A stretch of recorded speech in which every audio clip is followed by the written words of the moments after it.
시청자 여러분 안녕하십니까? 헬로티비 뉴스 부산입니다.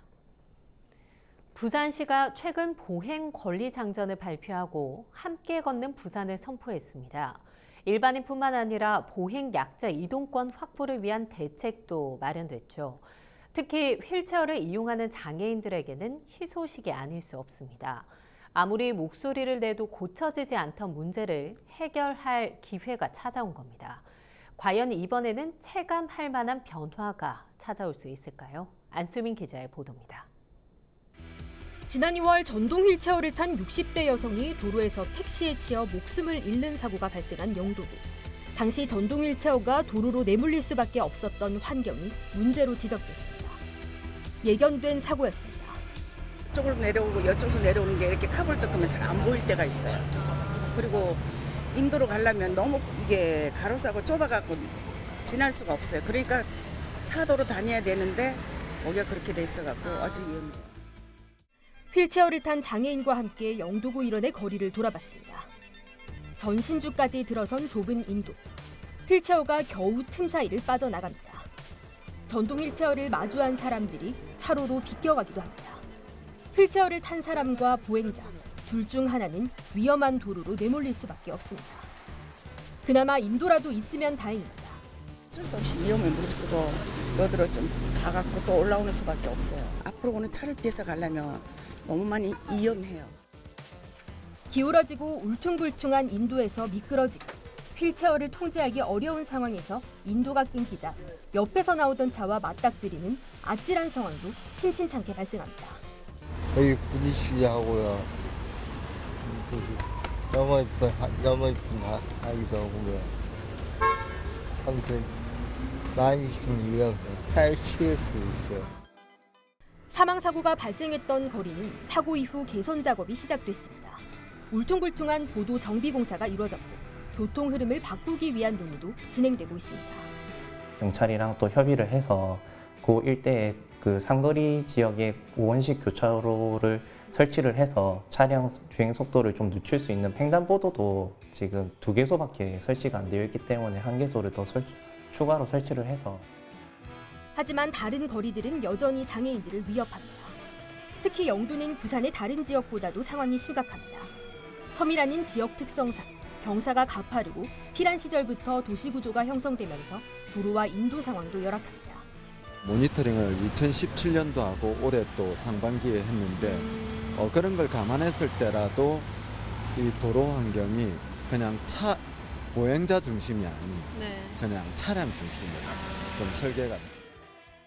더 큰 문제는 구군 인구 대비 거동이 불편한 장애인의 비율이 영도가 4.5%로 부산 16개 구군 중 가장 높다는 것입니다. 부산시는 보행권리 장전을 발표하고 사상 최초로 보행약자의 이동권 확보를 위한 예산 110억 원 상당을 편성했습니다.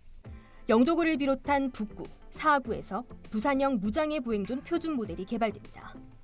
인도의 장애물과 턱을 제거하고 폭을 넓히는 등 거리 환경을 개선하는 건데 장애 유무나 성별, 국적 등에 관계없이 누구나 편리하게 이용할 수 있도록 하는 국제적인 디자인 개념이 적용됩니다. 가장 큰 특징은 보행존을 만드는 전 과정에 장애인이 직접 참여한다는 것입니다.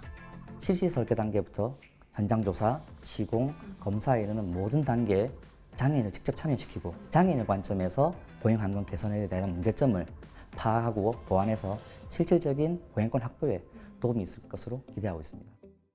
현재 영도구를 비롯한 16개 구군에서는 장애인과 시민단체 등이 포함된 모니터링단이 꾸려져 점검 작업을 벌이고 있습니다.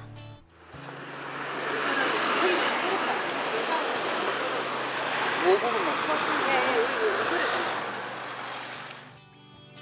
10억 원이라는 가장 많은 예산이 투입된 영도구에서는 사업 대상지가 선정됐습니다. 사고가 발생했던 와치복지관 일원에 더해 영도 장애인 복지관, 중리초등학교, 상리종합사회복지관, 천성재활원 일원의 거리가 무장애 보행존으로 탈바꿈될 계획입니다. 우선순위로 정비가 좀 시급한 부분을 선별을 해서 보행 환경 개선에 대한 또 실시 설계 용역을 또 추진을 하고 공사 진행을 할 예정이기 때문에 올해는 이제 용역 추진을 하고 이제 내년도 상반기까지는 저희가 마무리를 할 계획입니다. 정책을 수립하는 데 있어서 항상 후순위로 밀려났던 장애인 이동권 문제. 이처럼 적극적으로 자원이 투입되고 정책이 시행되는 건 이례적인 일입니다. 하지만 이번 정책이 실질적인 효과를 보기 위해선 보다 장기적인 계획 수립이 뒷받침돼야 한다는 의견도 나옵니다. 예산은 적지 않다 하지만은 실제 효과를 내기는 턱없이 적은 예산이라고 저는 보고 있거든요. 이걸 장기적으로 뭐 5년이면 5년, 10년이면 10년 이런 계획들이 아주 구체적으로 나와서 뭐 시장이 바뀌어도 그리고 실무자가 바뀌어도 지속적인 보행 환경 개선에 대한 부산시만의 이런 계획이 있었으면 안 되고요. 각 구 16개 구에 행하는 예산 그리고 시에서 지원하는 예산 합쳐서 한꺼번에 효과가 날 수 있는 장애인 이동권 확립의 기로에서 이번 사업이 어떠한 변화를 이끌어낼 것인지 지켜봐야겠습니다. 헬로티비 뉴스 안승입니다. 어려운 법률 상식을 재미있는 퀴즈를 통해 풀어보는 부산 청소년 법률왕 퀴즈 대회가 열렸습니다. 법률왕을 향한 학생들의 치열한 열전이 펼쳐졌는데요. 그 현장을 다녀왔습니다. 부산중앙여고 강당. 학생들이 답안에 자신 있게 답을 써내려갑니다. 법에 관심이 많은 부산 지역 고등학생 100여 명이 참여한 부산 청소년 법률왕 퀴즈 대회가 21일 열렸습니다. 어려운 법률 상식을 재미있는 퀴즈를 통해 풀어보고 학생들이 법에 대해 친숙하게 느낄 수 있도록 마련된 행사입니다. 학교에서는 요즘 모의 재판 이런 걸 통해서 학생들 간의 갈등이나 이런 걸 실제로 재판 과정을 통해서 해소하는 이런 프로그램도 다양하게 있기 때문에 우리 학생들이 법에 관한 지식이 이전보다 훨씬 높아진 걸로 생각하고 생활 속 가벼운 법률 상식부터 어려운 법률 지식을 묻는 질문에 참가자들의 아쉬운 탈락이 이어졌지만 학생들의 법률왕을 향한 치열한 도전은 긴 시간 계속됐습니다. 마지막 문제가 출제되고 1948년 대한민국 초대 대법원장으로 답은 가인 김병로 선생. 아쉬운 오답의 승패가 결정됐습니다. 장래희망 육군사관인데 이제 육군사관도 어쨌든 이제 법을 가장 앞선에서 지켜야 하는 그런 직업이기 때문에 저도 이제 그 원리를 이어받아서 어떤 대한민국 법치주의를 꼭 실현시키고 싶습니다. 2015년부터 대한민국 법원의 날을 기념해 청소년 법률왕 퀴즈 대회를 진행한 이후 부산에선 처음으로 열린 행사. 부산 고등법원 소속 판사들이 문제를 직접 출제해 눈길을 끌기도 했습니다. 우리 헌법과 법률을 잘 준수해서 법치주의를 확립하고 이 사회 발전하는데 큰 역할을 해낼 수 있으리라 이렇게 생각이 듭니다. 승패를 떠나 정정당당하게 끝까지 승부를 겨뤘던 학생들의 도전은 빛났습니다. 헬로티비 뉴스 차선영입니다. 가을철 버섯 수확 시기가 다가오면서 구규림 내 불법 임산물 채취가 기승을 부리고 있습니다. 산림청은 특별사법경찰을 구성해 단속 활동을 벌이고 있는데요. 불법 채취꾼들과 마을 주민 간 마찰도 일고 있습니다. 전병주 기자가 동행 취재했습니다. 구규림 관리소 특사경이 산림 인근에서 드론을 띄웁니다. 임산물 불법 채취를 위해 주차해둔 차량을 찾기 위해서입니다. 차량의 위치를 파악한 사법경찰은 해당 지점까지 이동해 주변을 수색합니다. 얼마 지나지 않아 능이 버섯을 따고 있는 채취꾼을 발견합니다. 선생님 거기서 뭐 하세요? 아니 버섯인데 아니 맞는 잠시만 확인 좀 하겠습니다. 산림청에서 나온 특별사법경찰관이거든요. 잠시만 협조해 주세요. 어유 능이버섯 아직 다 자라지도 않은 거 따셨네. 적발 과정에서 단속반과의 실랑이도 오갑니다. 잠시 좀 협조 좀 부탁드리겠습니다. 말라 있고 못 봤는데 왜 그러니까? 지금 어디서 오셨습니까? 영주요. 이거 지금 산에 이거 채취하면 안 된다는 거 모르고 계셨습니까? 아니 모르죠. 이거 그냥 산에 있는 거 짜는데 뭐 죄진 거 있습니까? 불법 채취한 임산물은 능이버섯 700g, 현장에서 압수됩니다. 시가로 10만 원이 넘습니다. 가을철 버섯 수확 시기가 다가오자 불법 임산물 채취꾼들이 기승을 부리고 있는 것입니다. 9월 16일부터 10월 31일까지 가을철 산림 내 불법행위 특별단속기간을 설정하고 산림특별사법경찰관으로 구성된 단속반을 운영하고 있습니다. 만일 산림 안에서 허가 없이 버섯, 산약초 등 임산물을 채취할 경우 해당 임산물은 증거물로서 압수 또는 몰수되며 5년 이하의 징역 또는 5천만 원 이하의 벌금에 처해지게 됩니다. 국유림관리소는 국유림 인근 주민들과 보호협약을 맺고 주민들이 산림보호 활동에 참여하는 대신 임산물을 무상으로 양해하고 있습니다. 하지만 등산객을 가장한 외부인들이 무분별하게 채취하는 바람에 마을 주민과의 마찰도 이어지고 있습니다. 신고 한번 했다가 보복하러 온 사람도 있었어요. 또 나도 세금 내는 사람인데 왜 산에 못 들어가게 하노. 그러고 우리가 뭐 실질적으로 그 가방을 집에 볼 수도 없고 그죠. 특히 도토리나 밤은 겨울철 야생동물의 식량 자원입니다. 등산은 지정된 등산로를 이용하고 허가받지 않은 임산물 채취는 엄연한 범죄라는 사실을 잊지 말아야겠습니다. 헬로티비 뉴스 전명주입니다. 해양을 기반으로 한 창업에 대해 청년들은 어떤 아이디어를 가지고 있을까요? 국내 4개 항만공사가 청년들의 참신한 아이디어를 발굴하기 위한 대회를 열었는데 다양한 아이디어들이 나왔습니다. 스마트폰 출동, 김한식 기자입니다. 열의에 찬 표정으로 자신의 아이디어를 발표하는 20대 예비 청년 창업자. 지금까지 세상에 없었던 아이디어를 설명해야 하지만 주어진 시간은 단 7분. 이 때문에 발표 방식도 젊은층 특유의 끼와 재치가 넘칩니다. 허를 찌르는 전문가들의 질문에도 발표자들은 자신들의 생각을 당당하게 이야기합니다. 리스크가 크기 때문에 계속해서 어떤 사람이 케어를 해야 하는, 개별화해야 되는 부분, 이런 것들을 해결할 수 있는. 그래서 저희가 이렇게 거래를 활성화시킬 수 있는 방안을 만들어 줌으로써 이렇게 국내에서 작게 이루어지는 그런 시장을 조금 더 키울 수 있다는 그런 시장성을 저희. 해운과 항만, 물류 등 해양과 관련한 청년 창업자들의 관심을 모으고 아이디어를 찾기 위한 대회가 부산항 국제여객터미널에서 열렸습니다. 30개 팀이 출전해 예선을 통과한 8개 아이디어가 본선에 올라 치열한 경쟁을 벌였습니다. 컨테이너 선정 모델링과 해양 레저 관련 앱, ICT 기술을 활용한 스마트 항만 물류 추적 시스템 구축 등 해양산업과 관련한 다양하고 참신한 아이디어들이 쏟아져 나왔습니다. 무박 2일로 진행된 본선 대회에서는 기술거래사와 스타트업 대표 등 전문가들의 자문이 더해지면서 추상적이었던 아이디어는 구체화됐습니다. 예비 청년 창업가들은 대회를 치르는 과정에서 막연했던 아이디어를 실제 창업 아이템으로 가다듬을 수 있게 됐습니다. 전문가분들의 의견을 수합하면은 어느 정도 가능성이 있겠다. 약간 그렇게 좀 생각이 바뀌었어요. 좀 흐지부지한 생각에서 좀 더 생각이 정립된 것 같아요. 본선 평가는 전문가 이외에도 50여 명의 시민 평가단이 참여했습니다. 공정성은 물론 발표된 아이디어가 시민들로부터 어느 정도 공감을 얻을 수 있는지 측정하기 위해서입니다. 이번 대회 수상팀이 실제 창업을 할 경우 사무실과 창업 자금 등을 지원받을 수 있게 됩니다. 창업을 지원할 수 있는 그러한 여러 가지 제도 또 지원을 확보하고 있습니다. 그래서 참신한 아이디어가 창업까지 연결될 수 있는. 본선에 선정된 8개 아이디어 가운데 영상 처리 기반 해양 방제 로봇을 비롯한 4개의 아이디어가 수상의 영예를 안았습니다. 헬로티비 뉴스 김한식입니다. 시청이나 구군청 또 소속 기관에서 근무하는 노동자들에게는 생활임금이 적용됩니다. 부산시와 9개 구군에서 시행 중인데 내년 생활임금이 처음으로 10,000원대로 진입합니다. 조례 돋보기 이번 시간은 생활임금 제도 시행의 기준이 되는 생활임금 조례를 살펴봅니다. 안수민 기자입니다.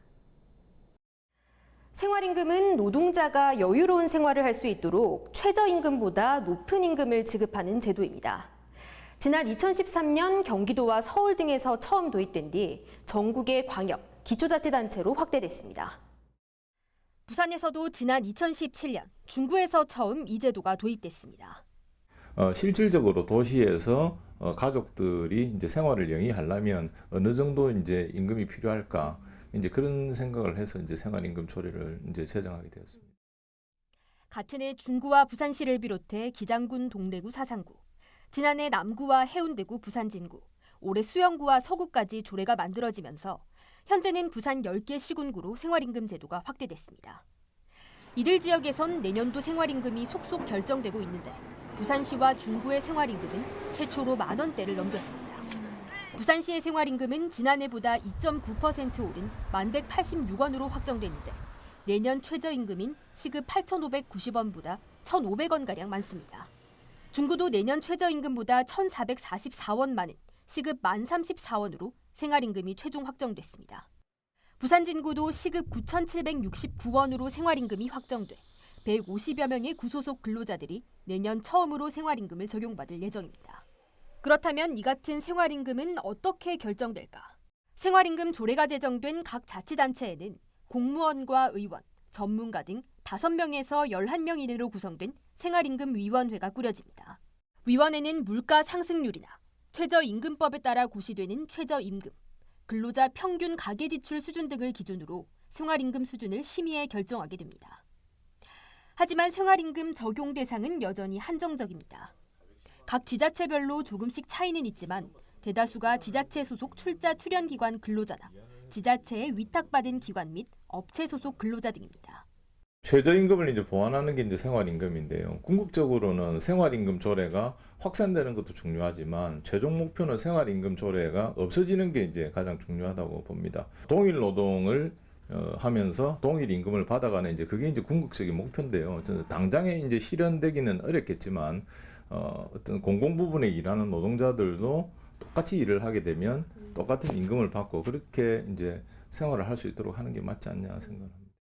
부산시의 경우 지난해 기간제 노동자, 올해는 전액 12민간위탁 사무수행 노동자까지 포함시키는 등 적용 범위를 확대해 나가고 있습니다. 조례 돋보기 안수민입니다.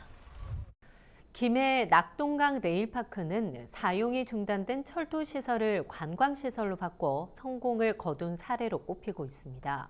인근에 와인터널도 만들어져 이 발길이 꾸준히 이어지는 김해 대표 볼거리가 됐는데요. 이처럼 지금은 사용하지 않는 폐 역사와 철도 관련 시설이 역사 문화 공간으로 하나둘 재탄생하고 있습니다. KTX 역사가 신설되면서 운영이 중단된 옛 진영역은 10년 만에 박물관으로 재탄생했습니다. 장보영 기자입니다. 1905년 개통된 옛 진영역입니다. 경부선과 호남선을 잇는 경전선의 물류기점으로 100년의 역사를 가졌습니다. 한동안 김해의 핵심 교통시설로 인근 진영터미널과 함께 지역의 발전을 이끌었지만 지난 2010년 복선전철화로 철길 사용이 중단되면서 사람들의 발길은 끊겼습니다. 지난 10년 동안 문이 닫혀 있었던 이곳 진영역 일대가 철도 문화 공간으로 재탄생했습니다. 폐쇄됐던 진영역은 철도 박물관으로 탈바꿈해 다음 달 개관을 앞두고 있습니다. 전국 두 번째 철도 박물관으로 진영역의 역사를 한눈에 볼 수 있도록 만든 디오라마와 기차를 몰아볼 수 있는 체험시설도 갖췄습니다. 또 주변 철길도 복원되고 기관차와 객실이 카페로 변신했습니다. 우범지대 비슷하게 쓰레기장 안 그러면 불법 경작이라든가 이런 걸 했었는데 박물관을 보면서 옛날 이제 그 향수도 즐길 수 있고 참 좋은 현상이죠, 그것은. 김해시는 창원 경계에서 화포천까지 폐선 부지 총 4.7km 구간을 문화 공간으로 복원하고 있습니다. 옛 진영역 주변 800m가 역사 공원으로 바뀌었고 나머지 구간은 도시숲으로 조성될 계획입니다. 생림과 한림면 일대 방치됐던 터널도 문화 공간으로 재단장하고 있습니다. 생림면 마사터널은 자전거 통행로가 됐고 현재 쌀 저장고로 사용되고 있는 김해터널도 문화 공간이 될 예정입니다. 과거에 1960년대에 조성했던 어떤 패턴을 이런 것들이 어떤 학생들한테나 또는 시민들한테 굉장히 학습 효과도 있고 과거의 어떤 구조물 이런 걸 볼 수가 있는 부분이 있고 또 김해시 전체로 봐서 굉장한 관광 자원화가 될 것이라고 그렇게 기대되고 있습니다. 10년 만에 새롭게 변신 중인 김해 폐선 부지들. 역사와 문화를 담은 공간으로 사람들의 눈길을 사로잡을 수 있을지 주목됩니다. 헬로티비 뉴스 장보영입니다. 아이들이 안전하게 학교를 오갈 수 있게 학교 앞에 노란 카펫이 깔리는 등 어린이 보호구역이 달라지고 있습니다. 어떻게 달라지고 있는지 박철우 기자가 살펴봤습니다. 사상구의 한 초등학교 앞, 바닥에는 노란 카펫을 연상시키듯 노란 페인트가 칠해져 있습니다. 옐로우 카펫에서는 운전자의 눈에도 더 잘 띄어 교통사고 예방에도 도움이 됩니다. 그냥 애들이 마구잡이로 뛰어다니기도 했거든요. 근데 지금은 그래도 애들이 서가지고 한 번, 두 번씩 그래도 주변 둘러보면서 잘 지나다니더라고요. 그래도 저거 하나 있다는 게 좀 안전하지 않을까요 싶어요. 사상구의 또 다른 초등학교 앞에도 옐로우 카펫을 설치했는데 사상구는 올해 7곳의 초등학교 앞에 이 옐로우 카펫을 설치했습니다. 옐로우 카펫 설치로 지난해 2건의 어린이 보호구역 내 교통사고도 올해는 아직 발생하지 않은 것으로 조사됐습니다. 사상구는 아직 옐로우 카펫을 설치하지 않은 나머지 초등학교 4곳에 대해서도 빠른 시일 안에 설치를 마무리 짓기로 했습니다. 옐로우 카펫은 우리 사상구에서 5, 6년 전에 처음 시작을 하게 됐고 올해도 마찬가지로 7곳 정도를 설치를 하게 됐습니다. 앞으로도 조금 미설치된 부분들에 대해서는 적극적으로 예산 확보를 해서 설치를 해서 아이들이 좀 더 안전한 통학 확보를 할 수 있도록 노력하겠습니다. 이와 함께 사상구는 지난 2일 어린이 보행 교통사고 예방을 위한 옐로우 카드 나눔 캠페인을 전개했습니다. 옐로우 카드 또한 빛을 반사해 보행자 발견 거리를 9배 높인 교통 안전 용품으로 아이들의 교통사고를 예방하는 데 도움이 될 것으로 기대하고 있습니다. 티브로드 뉴스 박철우입니다. 거가대교의 통행료를 낮추는 방안이 추진 중입니다. 부산시와 경남도는 화물차 운전자를 중심으로 한 시민단체의 통행료 인하 요구가 잇따르자 인하폭을 놓고 논의를 진행하고 있다고 밝혔습니다. 부산과 경남은 거가대교를 이용하는 화물차 통행료를 현행보다 5천 원 내리는 방안에 사실상 합의한 것으로 알려졌습니다. 현재 거가대교 통행요금은 대형 화물차는 2만 5천 원, 특대형 화물차는 3만 원인데 요금이 인하되면 각각 2만 원, 2만 5천 원을 내면 됩니다. 소형과 중형 차량 요금은 변동이 없을 전망입니다. 양 광역단체는 요금 인상 적용 시기를 조율 중이며 다음 달께 인하를 확정한다는 계획입니다. 제1회 부산 공유경제포럼이 오는 30일 웨스틴 조선 호텔에서 열립니다. 공유경제시대 부산의 기회와 가능성을 주제로 열리는 이번 포럼에는 국내외 공유경제 활동가와 공유기업 등 200여 명이 참가할 예정입니다. 이날 공유도시 미래에 대한 기조발제에 이어 6개 공유기업이 발표와 토론을 진행하며 새로운 공유경제 모델을 발굴하기 위한 공개 프레젠테이션도 이어집니다. 중구 영주동 도시재생 뉴딜 사업인 공유형 신주거문화 클라우드 영주가 국토부 승인을 받아 다음 달부터 본격 추진됩니다. 사업 대상지는 영주동 산 1-200번지 일원으로 주거복지와 삶의 질 향상, 도시활력 회복 등을 목표로 공공임대주택 조성, 노후 주거 환경 개선, 도시 농업공원 조성 등 5개 분야 12개 사업이 진행될 전망입니다. 이 사업에는 2022년까지 4년 동안 937억 원이 투입됩니다. 우리 지역의 이슈 콕 짚어봅니다. 헬로 이슈 토크. 이슈토크입니다. 최근 아프리카 돼지열병이 연이어 발생하고 있습니다. 경기도 파주시에서 처음 발생한 데 이어 인천 강화까지 확진되면서 전국으로 확산되는 건 아닌지 우려가 커지고 있는데요. 오늘 이슈토크에서는 아프리카 돼지열병 확산을 막기 위한 부산시의 대처를 살펴보고 주의할 점에 대해서 이야기 나눠보도록 하겠습니다. 부산광역시 보건환경연구원 신준철 팀장과 함께합니다. 안녕하십니까? 네, 안녕하십니까? 네, 반갑습니다. 일단 우리나라에서 이 아프리카 돼지열병이 발생하면서 공포감이 좀 확산이 되고 있는 그런 상황입니다. 현재까지 확진된 곳은 어디인가요? 예, 지금 2019년 9월 16일 날 경기 파주 지역의 그 한 농장에서 폐사된 돼지가 신고되면서 그 검역검사본부에서 그 정밀 검사를 해보니까 네. 아프리카 돼지열병으로 발생되었습니다. 네. 그러면 지금 인근의 뭐 파주나 다른 지역 김포 이렇게까지 확진이 예, 그렇습니다. 그 외에 지금 파주 지역에서 1차 발생 이후에 네. 그다음 연천군에서 2차가 나오고 그다음 또 김포 통진읍에서 3차가 발생되고 네. 그다음 그 같은 날 또 파주에서 또 발생이 되고 지금 현재 인천 강화 송해면 5차까지 발생된 상황입니다. 네, 인천 강화 같은 경우에는 좀 거리가 떨어져 있는 곳이라서 사람들이 좀 우려하는 지금 분위기인데요. 뭐 지난해 이제 중국에서 발생한 이 아프리카 돼지열병은 몽골, 베트남, 이제 한국까지 뚫리면서 뭐 아시아 거의 전역까지 확산이 되고 있는 그런 분위기인데요.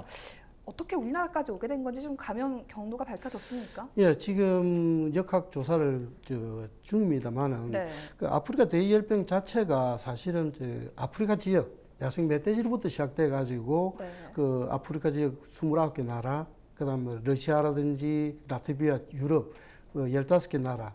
그리고 지금 말씀하신 대로 작년 8월 달에 네. 중국을 들어왔습니다. 그리고 몽골이라든지 베트남, 캄보디아, 그다음 최근에 북한까지. 네. 그리고 이제 우리나라까지 발생되면서 아시아 지역에서 총 9개 나라가 지금 발생된 상황입니다. 근데 감염 경로는 지금 역학 조사 중이지만은 이 그 감염 경로를 조사하기 위해서는 네. 첫째적으로 이제 발생 농장이 생기게 되면은 확산을 방지하기 위해서라도 가축 방역 위생 본부라고 있습니다. 네. 그분들이 이제 발생 농장을 중심으로 해가지고 확산 방지하기 위해서 초동 방역을 시작하거든요. 초동 방역 시작하는가 동시에 이제 검역 검사 본부에서 이제 이게 어떻게 경로가 왔는지 감염을 조사하는 그걸 역학 조사라고 그러는데 네네. 그거는 지금 현재 농장주를 상대로 해가지고 이제 뭐 이동 경로라든지 판매라든지 네. 이런 걸 구체적으로 그 조사를 해가지고 결과가 나올 것으로 생각되는데 아직까지는 결과가 안 났지만은 네. 지금 뭐 북한이 걸렸으니까 야생 멧돼지라든지 또 한강변이라든지 우리 강을 통해 가지고 유입됐을 거라는 추정을 하고 있지만은 아직 그런 추정에 불과함으로써 아직 조금 더 조사가 필요할 거로 생각되는데 네. 근데 이제 중요한 거는 파주 1차 농가에 발생한 농가를 기준해 보면은 원래 그 아프리카 돼지열병이 발생했을 나라를 대부분 보면은 네. 그 남은 음식물 먹이는 잔반 농가라고 네. 그러거든요. 네. 그 잔반 농가에서 대부분이 아프리카 돼지열병이 발생했습니다. 근데 이제 파주 지역의 1차 농가에서는 그 잔반 농가가 아니고 예. 사료를 먹이는 농가가 나왔기 때문에 조금 그 관계는 또 더 추가적으로 조사해 봐야 되지 않느냐 그렇게 생각됩니다. 예. 뭐 좀 지켜봐야 되겠네요. 그렇습니다. 예. 신준철 팀장과 이야기 나누고 있는데요. 아프리카 돼지열병이 어떤 질병이고 또 치료법은 없는지 전문가 연결해서 자세한 이야기 나눠보도록 하겠습니다. 경상대학교 축산학과 주선태 교수와 지금 전화 연결돼 있는데요. 교수님 안녕하십니까? 예, 안녕하십니까? 예, 이 아프리카 돼지열병이 최근 잇따라 발생을 하고 있습니다. 우선 이 네. 병이 어떤 병인지 또 이 병에 걸린 돼지 증상이 어떤지 설명을 좀 부탁드립니다. 예, 이 아프리카 돼지열병은 이제 영어로 이제 아프리카 스와인 피버라고 ASF라고 불립니다. 네. 이 병이 이제 이병률과 치사율이 아주 높은 아주 치명적인 그런 바이러스성 출혈성 돼지 전염병입니다. 네. 말씀드린 대로 이제 치사율이 물론 이제 바이러스마다 조금 다르지만 거의 100%에 이르기 때문에 네. 이게 한 나라의 양돈 사람에 엄청난 피해를 줄 수 있는 질병이거든요. 예. 그래서 이 질병이 발생하면은 이제 세계 동물보건기구 OIE에 이 발생 사실을 즉시 보고해야게끔 그렇게 되어 있습니다. 그래서 예. 그리고 또 이제 한번 발생되면 이제 이 돼지와 돼지고기 관련된 모든 국제 교육도 즉시 중단되게 되어 있거든요. 예. 우리나라에서는 이 질병이 지금 가축 전염병 예방법상 제1종 법정 전염병으로 지정되어 있습니다. 네. 뭐 계속 말씀드리자면은 이게 좀 우리 이제 처음이지 않습니까? 예전에 이제 구제역 같은 경우에는 이 바이러스가 이제 공기를 통해서 이렇게 전파되고 그래서 호흡기를 통해서 감염되는 반면에 이 ASF 바이러스는 직접적인 접촉을 통해서만 전파되는 그런 차이점이 있습니다. 네. 그리고 이 병에 걸린 돼지의 네. 증상은 좀 어떻습니까? 이게 이제 그 구제역 같은 경우는 또 다른 차이점이 이제 소나 양, 염소, 돼지 이렇게 발굽이 갈라진 모든 가축에게 발생하는데 이 ASF는 말 그대로 이제 돼지에게만 발병하거든요. 네. 그래서 주로 이제 병변에 따라서는 신급성형, 급성형, 아급성형, 만성형 이렇게 크게 네 가지로 나누는데 네. 지금 우리가 이제 우리나라에서 지금 문제되고 있는 게 아마 이제 급성형이나 아급성일 것으로 보이는데 보통 가장 흔한 그 증상이 고열이 납니다. 우리가 네. 왜 한기 들린다 것처럼 걸린 가축들 돼지들이 고열을 일으켜서 서로 막 들러붙어서 달달달 떠는 네. 그런 증상을 보이고 또 입하고 코 주변에 이제 기포 생기고 그리고 피부에도 충혈성 반점 같은 것들이 생기고 뭐 이런 증상들을 보입니다. 예, 뭐 인간에게 전염이 될지 이런 가능성 여부도 사실 궁금한 부분인데요. 뭐 돼지고기 먹어도 되겠습니까? 그럼 이거는 말씀드린 것처럼 돼지에게만 걸립니다. 예. 그래서 그 인간뿐만 아니라 다른 그 가축들 소나 닭 뭐 이런 염소 이런 가축들에게도 감염이 안 돼요. 네. 오로지 돼지에게만 걸립니다. 그래서 우리가 평소처럼 그냥 돼지고기 그냥 드셔도 아무 상관이 없습니다. 예. 특히 또 뭐 이제 구제과 마찬가지로 뭐 70도씨에서 30분 정도 가열하면 다 죽거든요. 그래서 예. 당분간은 혹시 이제 모르니까 이게 그 감염돼 있는 돼지일지도 모르니까 예. 그런 돼지고기는 이상의 온도에서 조리해서 먹는 것이 권장되고요. 설령 그 바이러스가 인간에게 감염이 됐다 하더라도 절대로 그 발병되지는 않습니다. 예. 그래서 전혀 그런 거에는 우려하지 마시고 평소하고 똑같이 돼지고기 드셔도 괜찮을 것 같습니다. 예, 이게 뭐 공기 접촉은 아니고 이 바이러스 접촉인 거죠? 그렇죠. 예. 예, 그렇다면 돼지를 통해서가 아니라 다른 동물끼리는 절대로 이제 전파되지 않는 가능성이 높겠네요. 아니요, 그러니까 다른 동물을 통해서 전파가 될 수도 있습니다. 네. 그러니까 이제 전파가 돼도 발병이 안 된다라는 거죠. 다른 동물들은. 근데 네. 이게 이제 바이러스를 통해서 이제 감염되기 때문에 특히 지금 의심되고 있는 게 북한에서 내려온 뭐 야생 멧돼지나 아니면 돼지의 사체라든지 예. 이런 것들이 이제 바이러스 숙주가 돼가지고 왔었을 때 진드기라든지 예. 아니면 까마귀라든지 그거를 쥐라든지 바이러스를 옮길 수가 있죠. 네. 옮겨서 그 양돈장의 돼지에게 그거를 그 바이러스를 옮길 수가 있습니다. 예. 그래서 바이러스에 오염되면 이제 그 돼지가 그 발병을 하게 되는 거죠. 네, 사실 이 아프리카 돼지열병에 걸리면 그 살처분밖에 방법이 없다고 할 정도로 굉장히 치명적인데 네. 이게 지금 백신 개발이 안 되는 이유가 있습니까? 이게 이제 발병된 지가 100년이 넘었거든요. 세계적으로. 그런데도 아직 백신 개발이 어렵습니다. 왜냐하면은 이 바이러스가 유전형이 다양해요.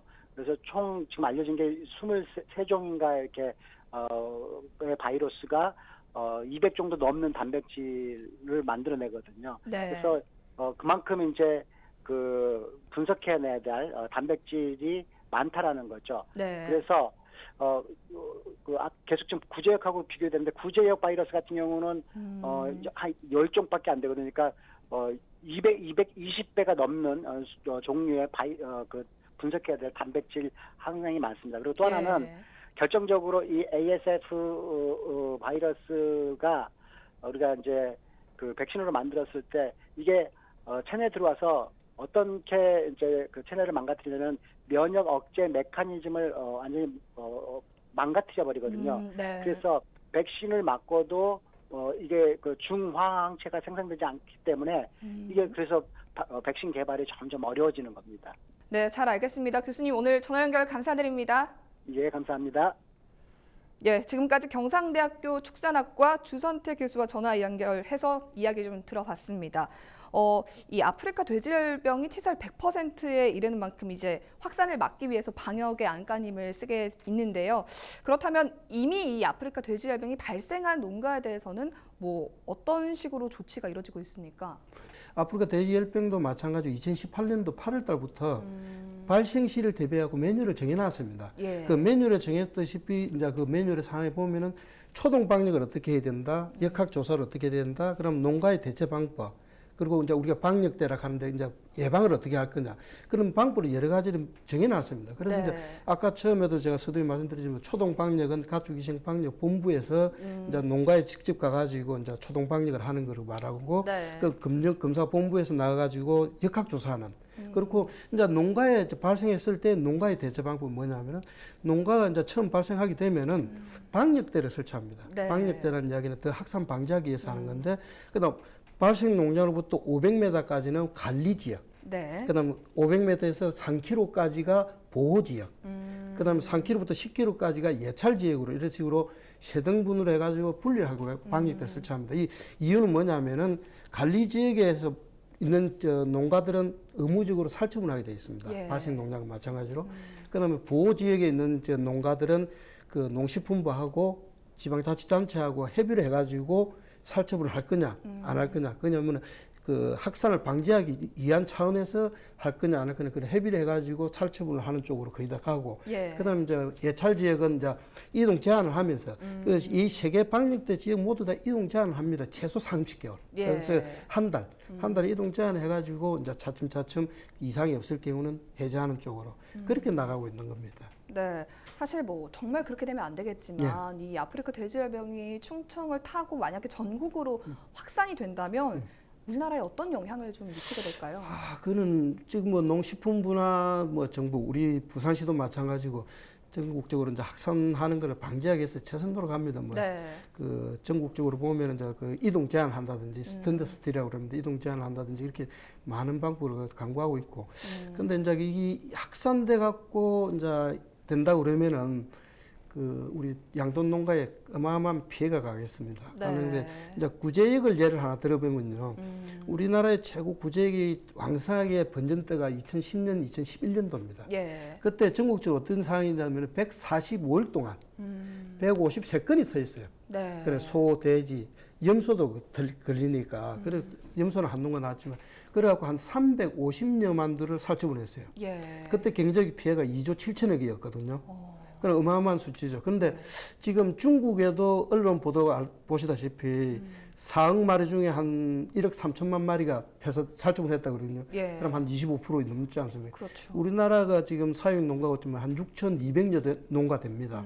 그럼 한 사육 두수는 한 1,120여 두, 1,100만 두가 넘죠. 예. 그러면 25%를 기준으로 한다 그러면은 어마어마한 숫자가 살처분 되는 건데 경제적 피해를 과연 환산할 수 있을지 어마어마한 수치가 되지 싶습니다. 예, 예. 그런 일이 반드시 없어야겠다라는 그렇죠. 생각을 하고 있습니다. 부산에도 돼지 농가가 좀 있는 걸로 아는데 규모가 어느 정도인가요? 부산시의 그 사육 농가는 조금 작습니다. 그 우리 강원도나 경남도 같이 다 도단위가 아니다 보니까 도심지에서 조그맣게 사육하다 보니까 전체 한 18농가 있습니다.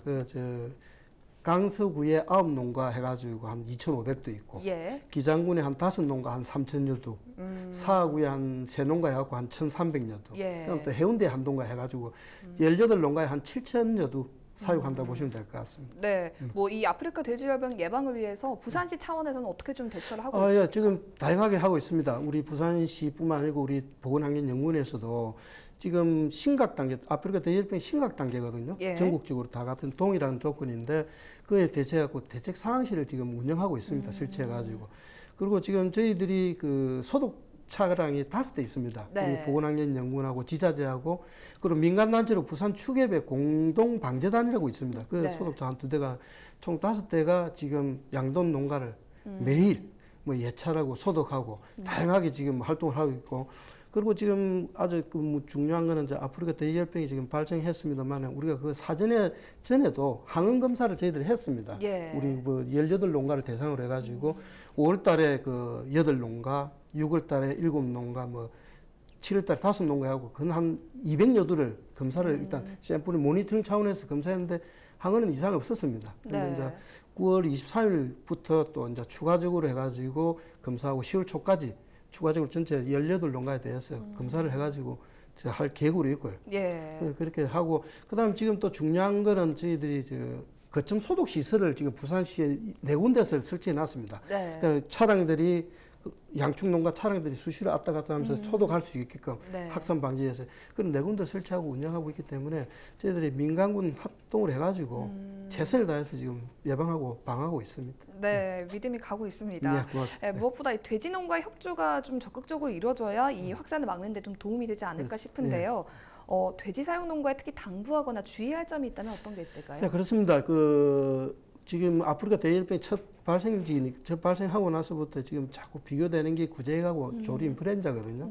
조류 인플루엔자 구제액은 아주 이제 저희들이 몸에 이겨가지고 하는 방법이 되어 있는데 그와 마찬가지로 아프리카 돼지열병 발생해도 그에 준해서 저희들이 움직이고 있기 때문에 크게 그 문제될 건 없을 거로 생각되지만은 일단 양축 농가에서는 그 아프리카 돼지열병이 지금 전 세계적으로 발생하고 있으니까 네. 일단 여행을 자제해 주는 게 좋겠고 혹시 가게 되면은 출입국 신고를 하게 돼 있습니다. 네. 또 필수적으로 해야 되는 상황이고 그리고 또 농장 내에서도 뭘 중요하게 하냐면은 임상예찰, 돼지의 하루하루의 변화를 그 주인이 최고 잘 알 거 아닙니까? 그러면 예. 이상이 있다든지 그러면 바로 즉시 신고할 수 있는 체계를 갖춰야 될 것 같고, 그다음에 그 우리 간에서도 이게 저기 다니면서 소독을 하지만은 무엇보다 중요한 거는 자기 자신이 지킨다는 입장에서 소독이 참 중요할 것 같아요. 그래서 1회 이상 소독을 하는 걸 좀 해주시고, 그럼 아까 또 우리 주선태 교수님도 말씀하셨다시피 설치로 야생 동물 네. 접근이 제대로 막을 수 있도록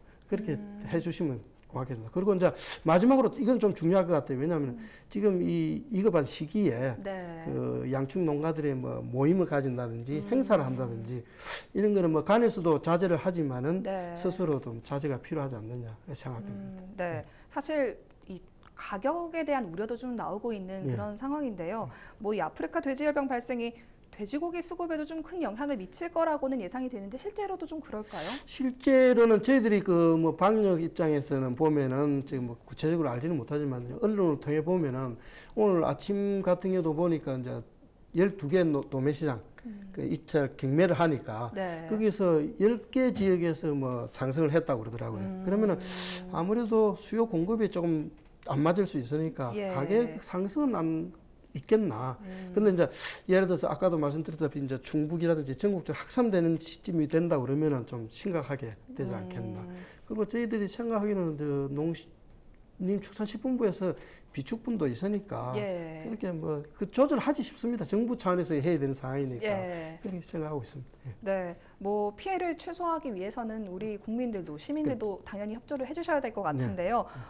시민들이 지키면 좋을, 알고 있으면 좋을 어떤 방역 수칙 같은 게 있다면 좀 알려주시죠. 그렇습니다. 일단 시민들께서는 아까도 뭐 전화 인터뷰에도 있었지만 돼지에 관련됐으니까 사람 인체는 전혀 지장이 없습니다. 네. 해가 없기 때문에 돼지고기 드시는 것도 뭐 크게 문제는 없을 것 같고 조금 덧붙이자면은 우리 양축 농가뿐만 아니라 시민들도 유럽이나 뭐 동남아 여행을 자주 가시니까 예.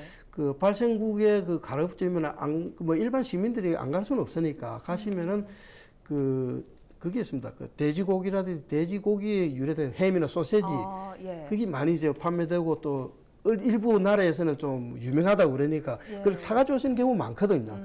근데 그거를 가급적이면 자제하시고 그렇게 해주시면 좋겠습니다. 예. 그리고 또 지금 뭐 돼지 농가뿐만 아니라 뭐 닭이나 소나 뭐 아까 말씀한 염소도 있겠고요. 다양한 축산 농가들이 굉장히 많이 있는데 이런 시기에 좀 촉각을 곤두세우고 있을 것 같거든요. 그런 분들께도 한 말씀 해주시죠. 그렇습니다. 그 구제역이나 AI도 마찬가지, 아프리카 돼지협회도 마찬가지. 그 국가 방역 차원에서 재난 상황이거든요. 네. 재난으로 구정돼 갖고 지금 농식품부 아닌 행안부에서도 제대본을 설치해 가지고 컨트롤하고 총리께서도 직접 나서 갖고 하기 때문에 네. 그 꼭 우리 관계되는 사람들뿐만 아니라 일반 시민들도 같이 대한민국의 이제 그 양축가를 보호하는 차원에서 적극적으로 제가 말씀드린 일부분하고 네. 언론 보도에도 지금 많이 나와 있습니다. 그 부분을 좀 참고를 하셔가지고 적극적으로 협조해가지고 더 이상 확산을 방지했는데 좀 주셨으면 고맙겠습니다. 예, 지금 뭐 인천 강화까지 확진이 됐는데 더 이상 확진됐다라는 소식은 정말 들려오지 않았으면 좋겠고요. 또 이번 사건으로 좀 돼지 농가들의 시름이 깊을 것 같은데 다시 웃는 날이 오기를 기대해 보면서 오늘 이슈토크 마치겠습니다. 함께 해주셔서 고맙습니다. 고맙습니다. 예.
이상으로 뉴스를 마칩니다. 저희는 언제나 지역 주민 여러분 곁에 있겠습니다. 고맙습니다.